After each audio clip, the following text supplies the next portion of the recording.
Hello students, जय हिंद। बहुत बहुत स्वागत है आप सभी का आपके अपने YouTube channel Saxena CP classes में। स्टूडेंट्स, आज की वीडियो में हम लोग प्रश्नावली 6.1 के क्वेश्चनों को करेंगे। यदि आपने मेरा पहला वाला वीडियो त्रिभुज का नहीं पढ़ा है तो उसे आप देख लीजिए। इसको चुटकियों में करेंगे सॉल्व, ये मेरा वादा है मेरे यार। तो आइए इसको हम लोग शुरू करते हैं, जल्द से चैप्टर आपका खत्म हो जाएगा।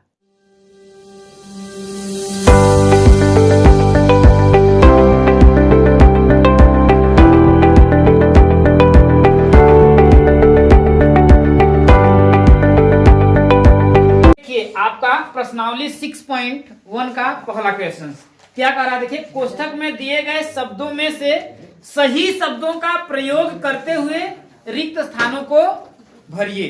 तो पहला जो है क्या कह रहा है, देखिए। सभी वृत्त क्या होते हैं?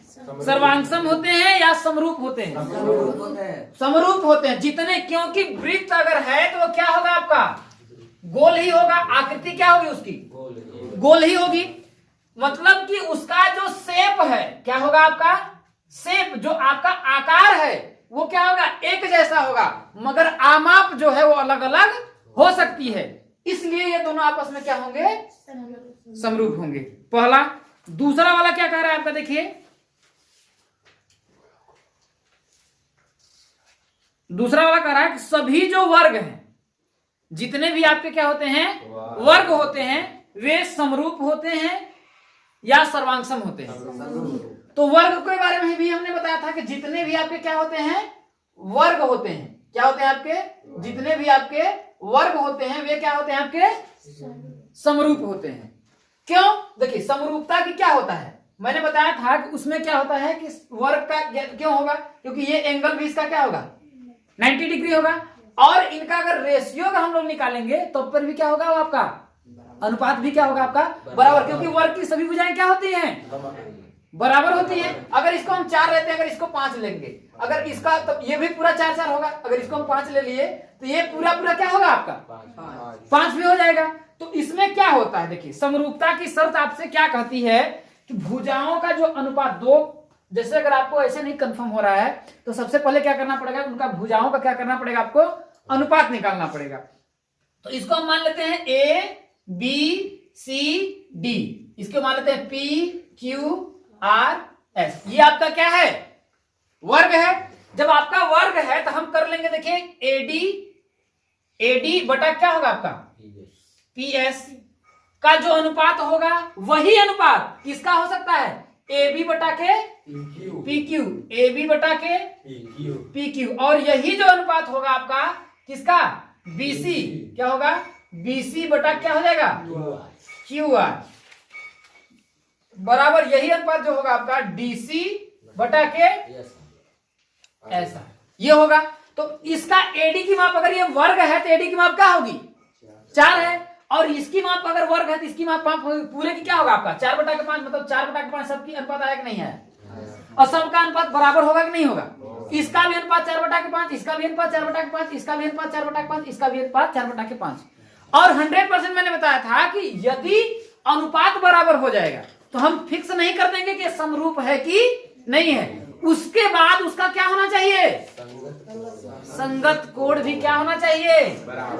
बराबर होना चाहिए। जैसे मंडप में शादी हो रही है, ठीक है, दूल्हा बैठा हुआ है, सब कुछ हो जाए लेकिन सिंदूर दान न हो तब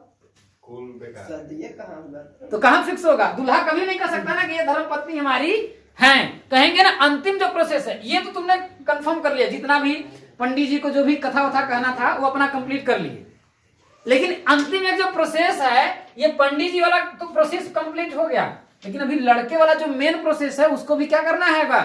चेक करना पड़ेगा। मतलब लड़की की मांग को भी क्या करना पड़ेगा? लड़के को भरना पड़ेगा। उसी तरीके से ये प्रोसेस पंडित जी वाला कंप्लीट हो गया। अब किसका है? लड़के वाला। तो लड़के वाले को पहले क्या करना पड़ेगा? चेक करना पड़ेगा कि लड़का मांग में सिंदूर डाला है कि नहीं डाला है, और वो उसी का डाला हुआ है, किसी दूसरे का डाला हुआ तो नहीं है ना? समझ में आया ना? ये अगर 90 होगा, अगर दूसरा होगा तो उसका भी अलग अलग हो जाएगा। तो अगर ये 90 है तो ये भी क्या होना चाहिए?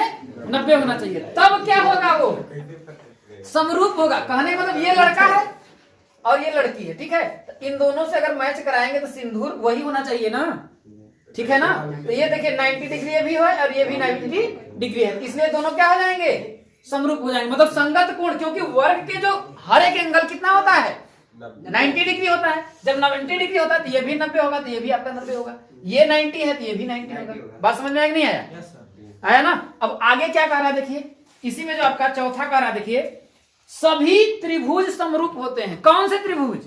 समबाहु त्रिभुज। समबाहु त्रिभुज क्यों? क्योंकि समबाहु त्रिभुज में सभी भुजाएं क्या होती हैं, बराबर होती हैं। जब सभी भुजाएं बराबर होती हैं और इनके प्रत्येक कोण कितने होते हैं, 60 डिग्री के होते हैं। अरे कितने होते हैं, 60 डिग्री के होते हैं। तो इसलिए अगर इनकी भुजाएं कुछ भी करिए, अनुपात वही आपका आएगा, वही अनुपात आएगा ना, कुछ अलग आएगा, वही आएगा। अब इन दोनों से देखिए, दोनों अगर हो गया समरूप, अगर मान लेते हैं इसकी अगर समबाहु है, इसकी मानते हैं 5, इसकी मान लेते हैं 4, फिर वही करेंगे तो 4/5 आएगा। और ये भी देखिए संगत कोण भी क्या हो गया, आपके बराबर हो गए। तो ये दोनों तरीके से क्या कर रहा है, आपका सेटिस्फाइड कर रहा है, कर रहा है कि नहीं कर रहा है, इसलिए ये भी हो जाएगा। चौथा वाला कह रहा है देखिए, भुजाओं की समान संख्या वाले दो बहुभुज समरूप होते हैं यदि उनके संगत कोण क्या हो, बराबर हो। संगत कोण क्या हो, बराबर हो, और उनकी संगत भुजाएं क्या हो, समानुपाती हो। ये आपकी संगत भुजाएं हो गई। ये भी क्या हो गई देखिए, एडी की माप 4, इसकी देखिए, इसकी पूरे कर लीजिए तो 4/5 ही आएगा, आएगा कि नहीं आएगा। इसलिए ये क्या हो गया, आपका समानुपाती हो जाएगा। अब देखिए क्वेश्चन नंबर 2 क्या कर रहा है देखिए, कि निम्नलिखित युग्मों के दो भिन्न भिन्न उदाहरण दीजिए। समरूप आकृतियां, तो ये आकृति क्या है, समरूप है। और आपको क्या करना है देखिए, ऐसी आकृतियां जो समरूप नहीं है। एक मैंने वर्ग बना लिया, ठीक है, और एक मैं इस टाइप से बना लिया, है कि नहीं। इसकी भी भुजा 4 है, ये भी 4 है, ये भी 4 है, ये भी 4 है, ऐसे समझिए। और इसकी भी 4 है, इसकी भी 4 है, इसकी भी 4 है, इसकी भी 4 है। तो ये दोनों आकृतियां समरूप होंगी कि नहीं होंगी, होंगी कि नहीं होंगी? क्यों नहीं होंगी?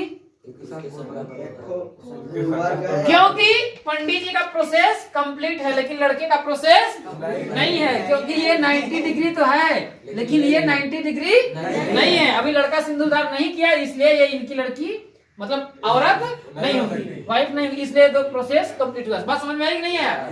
इसलिए ये आपस में क्या होंगे, समरूप नहीं होंगे। हम कह सकते हैं कि ये इनकी पत्नी नहीं होगी, ऐसे समझिए। बात समझ में आया?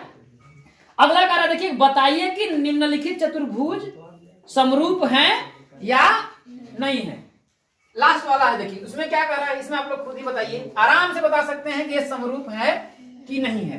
क्या कह रहा है देखिए, इसमें देखिए ऐसे है, ऐसे है, ऐसे है, ऐसे है, ठीक है। ये है P Q R S, side कितना है 1.5 1.5 1.5 1.5 और ये कितना है,